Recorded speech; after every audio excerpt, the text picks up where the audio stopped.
Uy, mabisita pala tayo. Salamat sa pagbisita sa aking YouTube channel. Alam ko na kung bakit ka nandito sa aking channel. Tuturo ko sa inyo kung paano palitan ang Wi-Fi password. At isa pa guys, tuturo ko sa inyo kung sinong nakakonect sa ating Wi-Fi password. Hindi natin alam, baka nahack na tayo. Sundan niyo hanggang dulo. Meron kayong malalaman dito. Kaya hindi natin patagalin pa. In 1, 2, 3, go!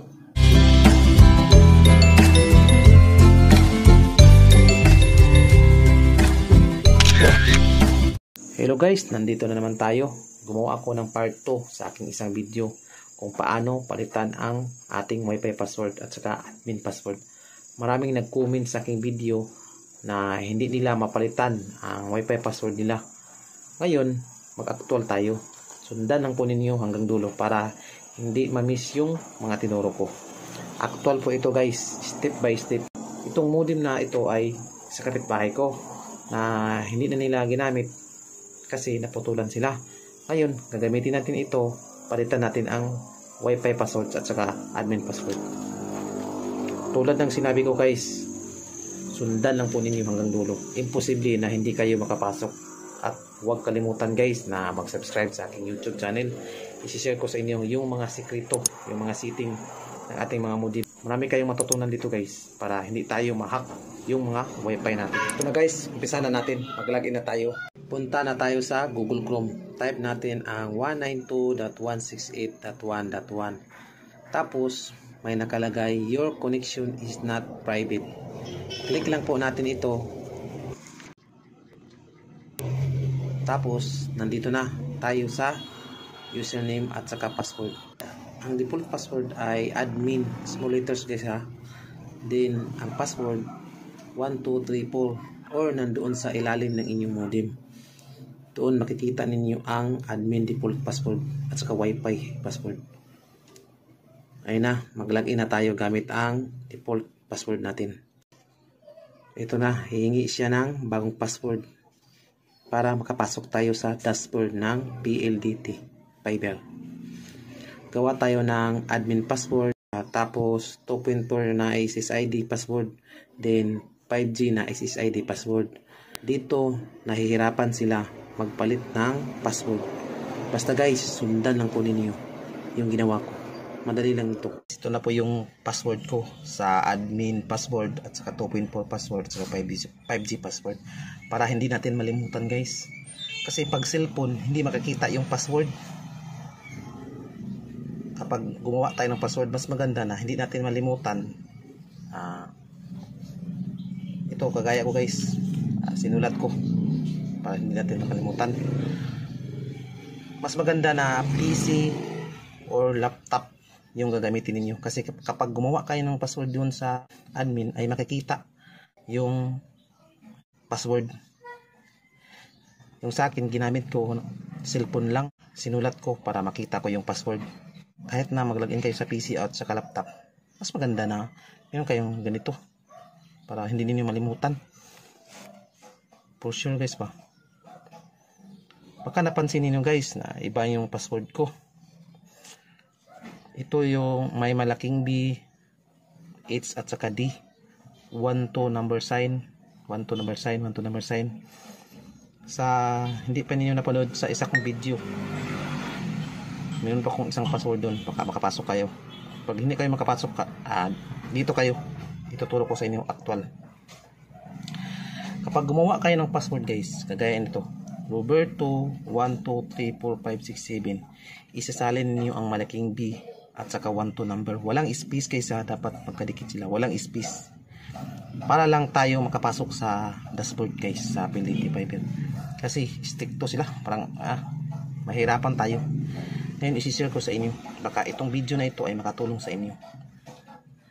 Baka matagal na inyong problema na hindi kayo makapasok kasi maraming nakakonect sa Wi-Fi ninyo. Mamaya guys, ituturo ko sa inyo kung sinong nakakonect sa inyong Wi-Fi at saka ilan ang nakakonect sa inyong Wi-Fi. Diba? Stay tuned lang guys, ituturo ko sa inyo mamaya. Same din sa 2.4 at saka 5G. May H at saka 1 to number, D at saka 1 to number. Dapat magkaiba sila guys ha. Magkaiba sila, magkaiba. BHD. Ito, magkaiba sila. Hindi sila magkapareha. BBB.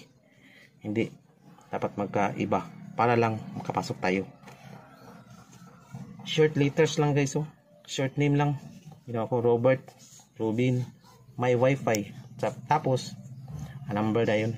1, 2, 3, 4, 5, 6, 7. 1, 2, 3, 4, 5, 6, 7. Imposible na hindi kayo makapasok. Pwede na ninyo na temporary sundan yung password ko. Tapos pag makapasok na kayo sa dashboard, pwede na ninyo palitan. Yan guys, pwede ninyo palitan. Importante makapasok lang tayo sa dashboard ng PLDT natin. Diba? Ngayon, mag-login na tayo. Gamitin natin itong password. Take note guys, kapag mag-login kayo, mas maganda na isulat ninyo para hindi ninyo malimutan. Yung importante guys, admin. Pasok tayo sa dashboard. Importante ang admin, hindi ninyo malimutan yung admin password kasi ito ang problema. Pag hindi kayo makapasok, hindi din kayo makapasok dito sa 2.4 at saka 5G. Mas maganda na admin password hindi ninyo malimutan. Importante nga isulat lang ninyo lahat. Okay guys, punta na tayo sa ating PLDT. I-login ko muna yung password. Try natin na makapasok pa tayo dito.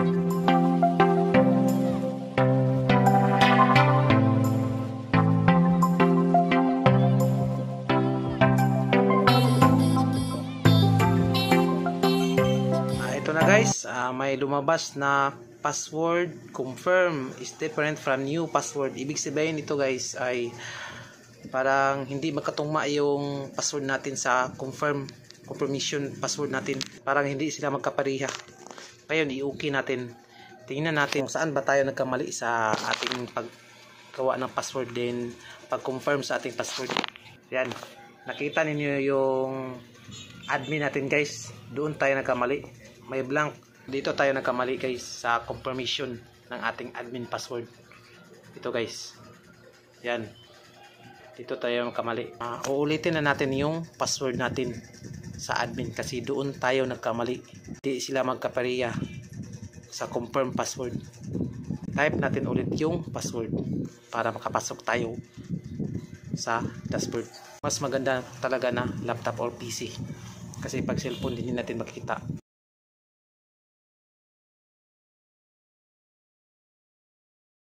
Two hours later. Guys, di ba ito po yung ating password. Hindi po tayo maka-login. Valid po yung admin password guys at saka 2.4 password. Hindi ko lang na pakita sa inyo kasi natagalan na ako para hindi mahaba yung video natin. Lumabas guys, illegal password. Yan, illegal password guys. Hindi ko na lang ipakita sa inyo kasi mahaba na yung video natin. Ang ginawa ko ay pinalitan ko po ito guys. Itong ating pangalan ng ating wifi. Tapos B, marking B pinalitan ko. Dito naman sa 2.4, ang pinalitan ko dito ay H. Ito lang.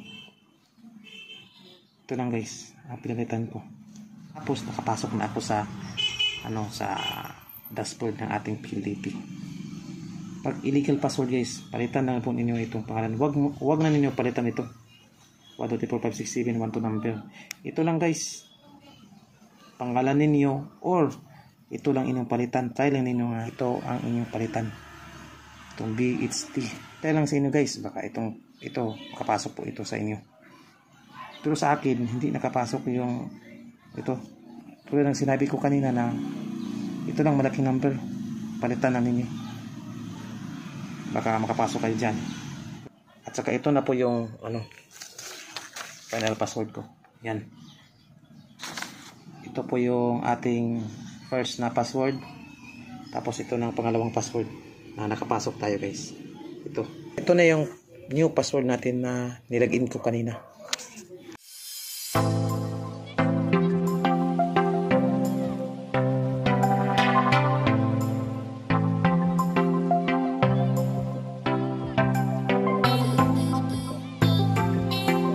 Na guys, success na.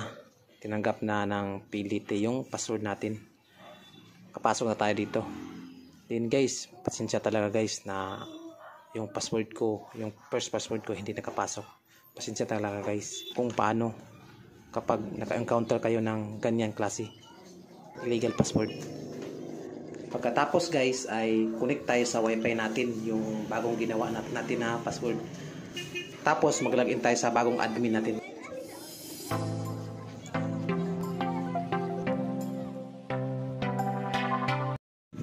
Ayan na guys, nakapasok na tayo sa dashboard ng PLDT Fiber natin. Ngayon, pakita ko sa inyo yung 2.4 na SSID natin.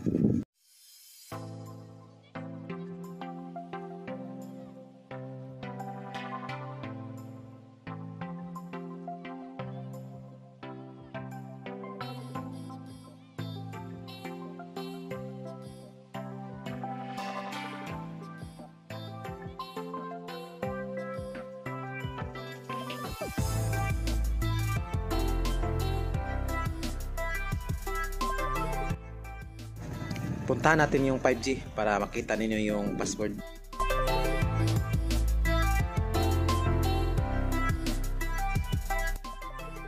Ito na po yung wifi name at saka password sa ibaba guys.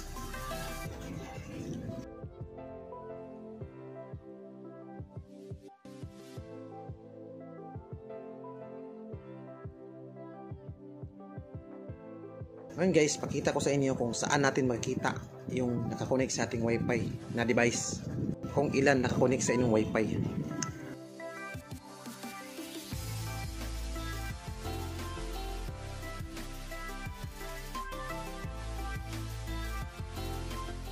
Ngayon, ito na po yung nakakonect sa aking wifi. Isa lang ang nakakonect sa aking wifi. Ako lang yung nakakonect dito. At saka nakakonect po ako sa 5G na wifi.